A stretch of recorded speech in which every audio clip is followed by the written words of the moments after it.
My father punished me when I talked to ghosts. I've been blind since birth. As I grew up, everything was described to me in such vivid detail that I didn't even realize why it was that important to see, especially having no reference point to compare it. We lived in a single-floor ranch house, that's what Father told me. In my mind, of course, I could see, although unlike how a sighted person could. I had spatial awareness. I knew where my bedroom was, where the bathroom, living room, and kitchen were. Each wall had its own texture. I don't know if that was done on purpose, or if I could feel things others never noticed. I rarely fell over.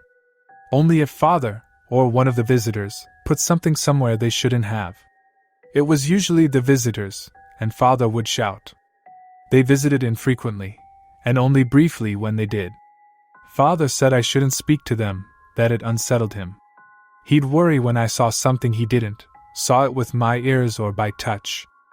Ellie was the first. She seemed very sweet. She asked me my name, and why my face was so messed up. She was in the living room. I could hear where she sat from her breaths. Harsh nasal sounds, as if her nose was blocked. When Father had a cold, he'd always breathe through his mouth, big labored breaths, as he wasn't used to it. When people mentioned my face, I always touched it, trying to work out why it was so strange to them. When I asked if I could touch theirs, there was always a pause. I guess sighted people never did that. Why would they need to? When I asked Ellie if I could touch her face, she reluctantly agreed, but moments later Father entered the room and asked me who I was speaking to. I told him, nobody. He would always punish me when I spoke about them. I think it scared him. He'd take my arm and march me off. I'd be knocked off balance and disoriented, to the point where when he finally set me down, my hands would frantically search my surroundings until I knew where I was. It was usually my bedroom, though every now and then he'd leave me outside, in the middle of nowhere. That was the worst. I would be lost and scared. He told me about the road that ran in front of the house, and explained that the sounds I heard were cars, that they'd kill me if they touched me. Those sounds were my only means of recognizing my surroundings. I waited until I heard one, and then knew which way to run back to the house. I heard Ellie that evening. She whispered to me, saying she was scared. I whispered back, but she didn't hear. I asked Father about Ellie. He didn't want to talk about her. I asked him why. He didn't reply. When I told him that she asked about my face, he asked me how I responded. I told him I wanted to touch hers. He laughed, though I knew he wasn't happy. I could hear the difference. When you laugh for pleasure, your mouth is wide open. When you pretend, your mouth is almost closed. To me, the difference is obvious. It wasn't until I was older that he explained. He said we lived in a special place, connected to the other world. That sometimes dead people slip through, people who died in pain and wanted to reach the living. He explained that because I couldn't see, I was able to tune into that. That they knew I was listening when others weren't. He said I had to ignore it. Otherwise, he told me, they'd latch on and never leave me. All the dead want is to be alive again, he said. It was dangerous, and they would trick me. He said he knew how to deal with them, but he couldn't help if they became attached to me. Alex appeared to me a few years later. She told me she was lost and didn't know where she was. I told her I wasn't allowed to speak to her. Still, she pleaded for help. I kept quiet, knowing what would happen if I said anything. Did you speak to them? Father asked. Though I was upset, I told him no. I wished I could help her. I knew what it was like to be lost, and it scared me. Alex didn't whisper to me at all. I'd ignored her, and she ignored me. Father saved me, and I was thankful. After Alex, I knew what I needed to do, so I did it. The spirits stopped bothering me after that, for a very long time. That was, until Sarah appeared.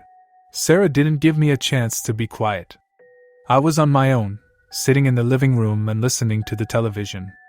Help, she said. I need to find a way out. I stayed silent.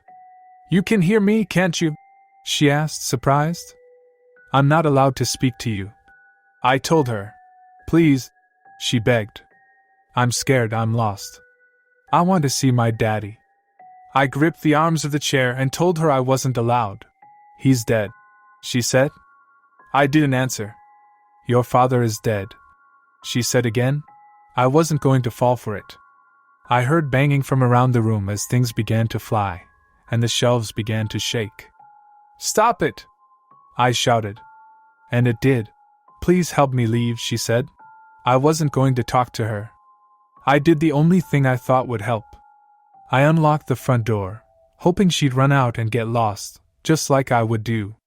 When I heard from her no more, I locked the door and sat back down. I listened intently for any signs she was still there. Except for the sounds of the TV, it was silent. I hated when my heart raced. I became all too aware of the tick-tock feeling of the rise and fall within my chest, like it was about to explode. When I heard my father's voice, I screamed. Son, he said, I need your help. I think I'm dying. I did what he told me to do. I didn't speak. If he did die, he'd never leave me. Instead, I raced out into the open air and shouted for help. I shouted until my voice was hoarse. I heard the sounds of cars racing along the road in front of my house. I shouted until I heard someone respond. It was a woman. What's wrong? They asked. I told them I think my father was dying. They asked what had happened to my face. I pleaded with them to help me, and they promised they would. I sat down on the grass and waited. Sometime later, the woman returned to me and asked if she could hold my hand. I'm so sorry, she told me. I heard the sounds of sirens and of people rushing. I asked what was going on. The woman said she was there for me. As the noise died down, a man asked me a question. I'm a paramedic, he said. What happened to your face? I told him I was fine. He asked if I was sure, and I told him I was. He asked if I minded him touching my face.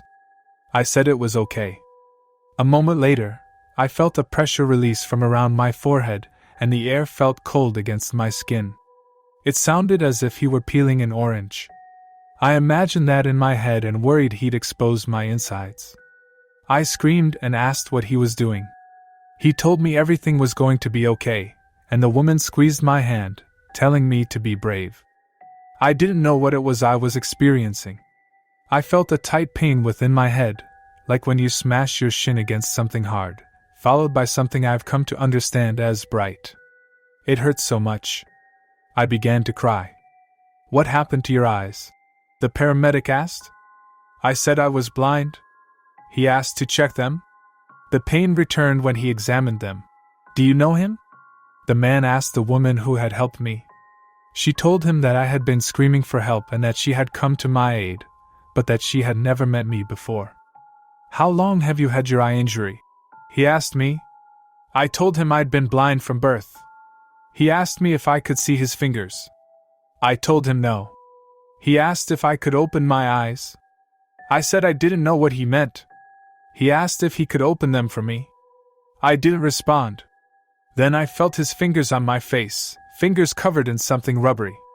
Suddenly it became bright again. I screamed. He tried to calm me. The woman squeezed my hand again. I didn't know what was happening. Things I couldn't describe came to me. It was like it always was, but multiplied 100-fold, and so much more real. I carried on screaming as a fuzzy form came into view. Just breathe, okay? The paramedic said. Everything will be fine. When was the last time you saw? As my heart began to calm and my breathing slowed, I became distracted by what I was experiencing.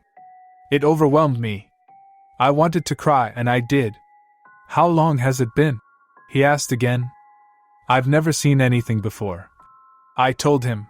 I was told to keep an eye mask on for most of the day, only taking it off at night at first, to allow my eyes time to adjust. At the same time, I was placed in the custody of my aunt and uncle, and didn't even know it at first. They were shocked at what happened to me, and that I had never attended school.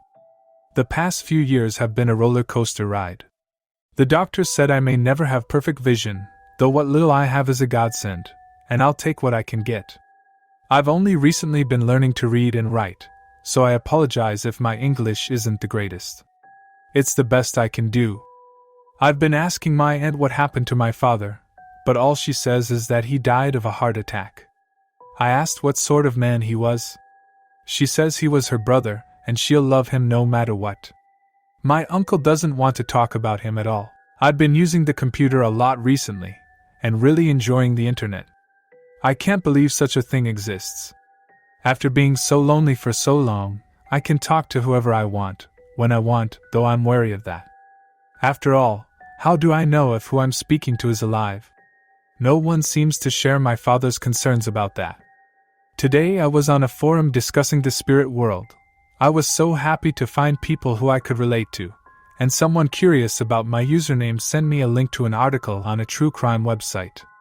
It was about my father, and mentioned me by name. They asked me who I was, and if I was the same person. According to the article, my mother had gone missing soon after my birth. It said I'd been bound so that I couldn't see. That my father always wanted a daughter. They found 14 bodies in the basement. They said one got away, a girl by the name of Sarah Frank. She was the one to call the police. They found father's car parked around the back of the house. They supposed he carried his victims into the basement via the storm entrance, and left them there. Sarah had managed to get away after she agreed to be his daughter following 4 days of sustained torture. She stabbed him with a knife he'd placed on the counter to butter some toast. I didn't want to believe it. And I am not sure I would have, if it weren't for the names of the victims, 2 of which stuck out, Ellie Farmer and Alex Riddle. I'd spoken to them both in the living room. To this day, I wonder if my father had been honest with me about a single thing in his life. Throughout it all, one question remains above all others. Did I speak to Ellie and Alex before or after he killed them?